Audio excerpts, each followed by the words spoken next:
let's say there is 5 orders in Costco paying over $80, okay?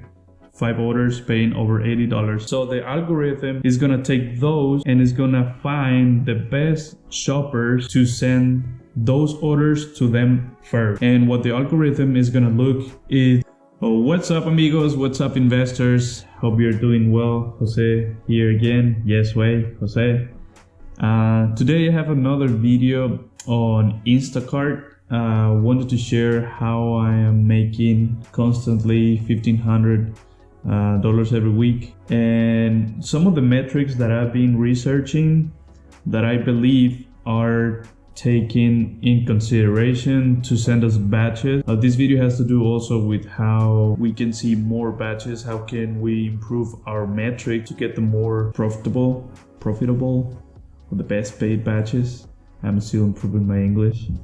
And so let's get started with this.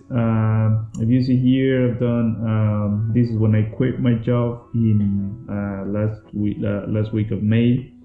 So from there, I've been constantly making about $1,500 every week.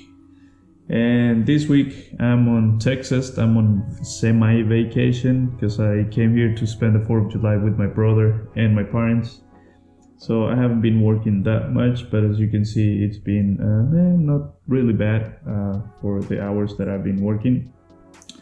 So I'm gonna share with you 6 metrics that I believe are taken in consideration to send you the best batches.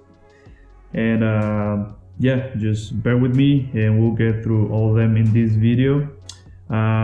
Just before we start, make sure you like the video. That'll help me a lot, and then also subscribe because I will be uploading more of these videos in the future, so you can stay tuned for those, and then you'll get notified if you hit the notification bell also in the video. So let's get to this. Okay, the first one is of course our rating. We all know that we need to have a high rate average rate in order to see the best batches. But recently, this is not the only thing that is being taken in consideration. The rating is something we know for sure, and the cancellation rate.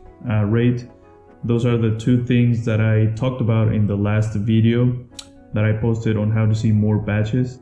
If you haven't seen it, I'll leave it somewhere here.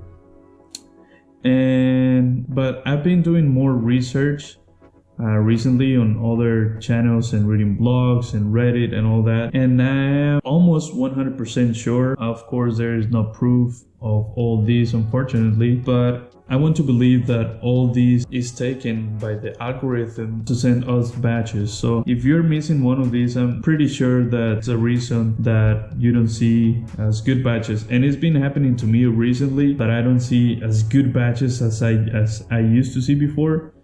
So let's get to them. The first one, like I said, is rating. So we gotta keep that high, and high share on how to get also your customers get you 5 stars more constantly.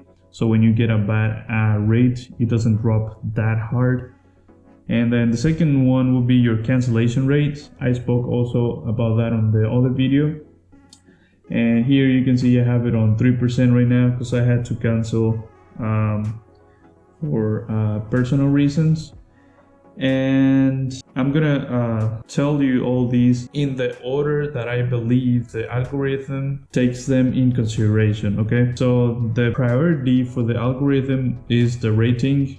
The second priority is gonna be your cancellation rate. And the third one that I recently read is accuracy. And this is, of course, we don't have proof of this, but I believe based on the research that I've done, that the accuracy means when you are scanning products and then you scan the wrong one, it's probably getting saved by the algorithm that, okay, this guy is making mistakes. He can probably put the wrong item in the order, so let's flag this. And then the more mistakes you make on the order, even if you don't put that wrong item in the basket, like actually put it on the basket, but you just mistaken scan the wrong item, I believe that's taken by the algorithm as a flag.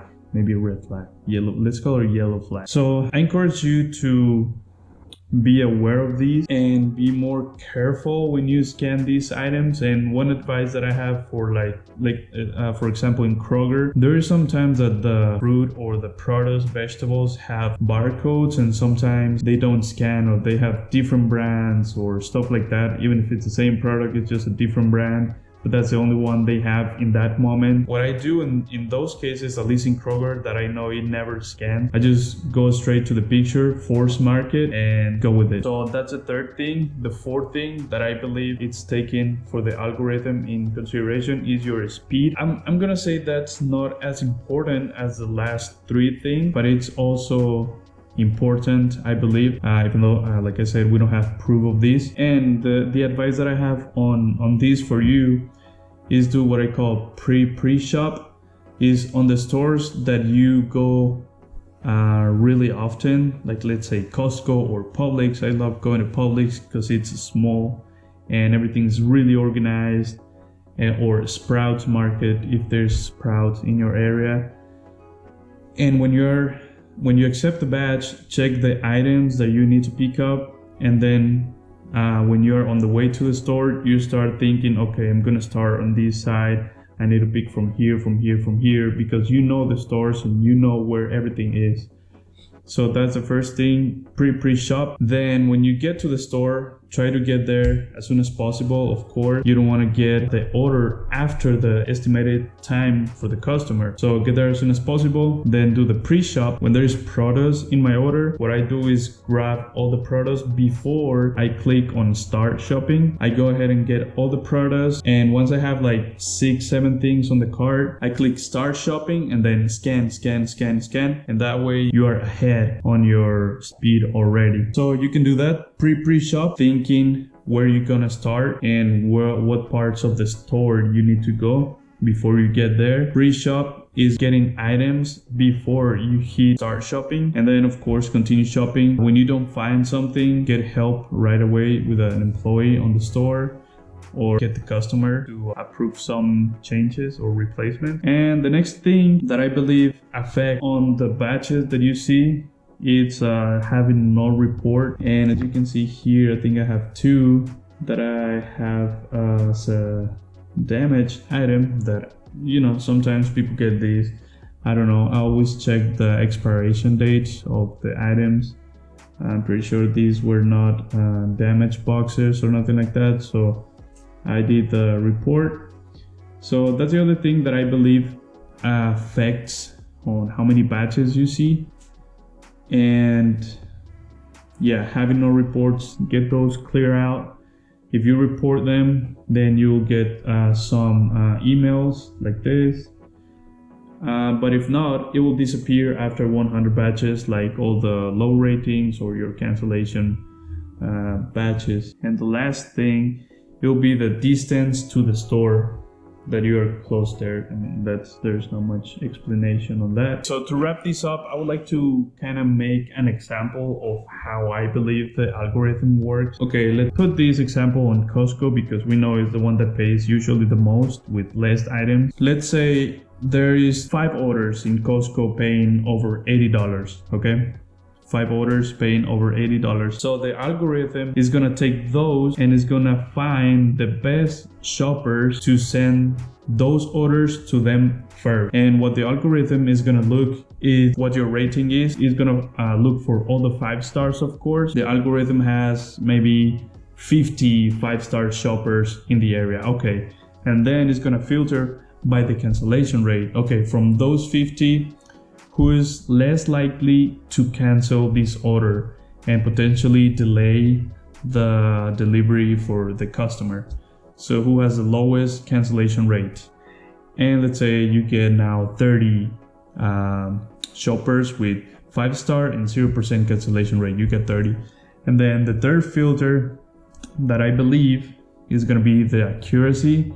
How accurate is this shopper so that is less likely to make mistakes on the order and potentially deliver the wrong item to the customer. So from these 30, let's say only 15 have the highest accuracy or are more accurate when shopping. So it's gonna take those 15, and then after that is the speed. Once it shows those 15, he's gonna look at them and say, okay, who's the fastest? And then let's say, okay, it's now 10 shoppers left with 5 stars, 0 cancellation rate, with more accuracy on shopping, and with better speed. Who's the fastest? And then that has no reports from those 10 left shoppers. Who has the less reports? And once it filters everything, okay, who is the closest to the store? And then it's gonna send the batch, those good batches to those best shoppers with the best metric. That's it.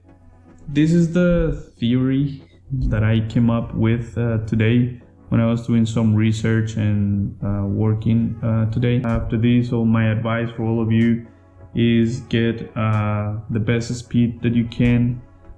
Try to make the less mistakes when scanning items. Sometimes there's different sizes that I usually make mistakes on, that I'm scanning a can and says it's incorrect. So these kind of things, and of course keep your high ratings.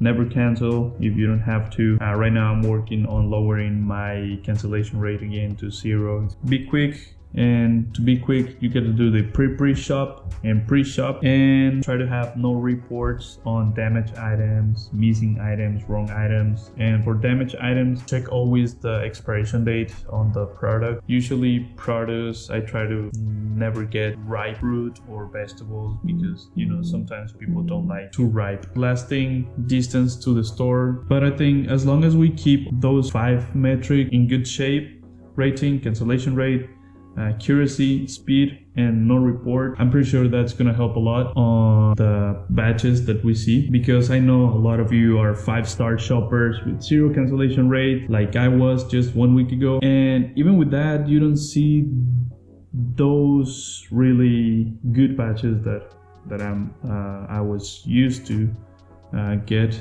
before. But yeah, I hope this helped.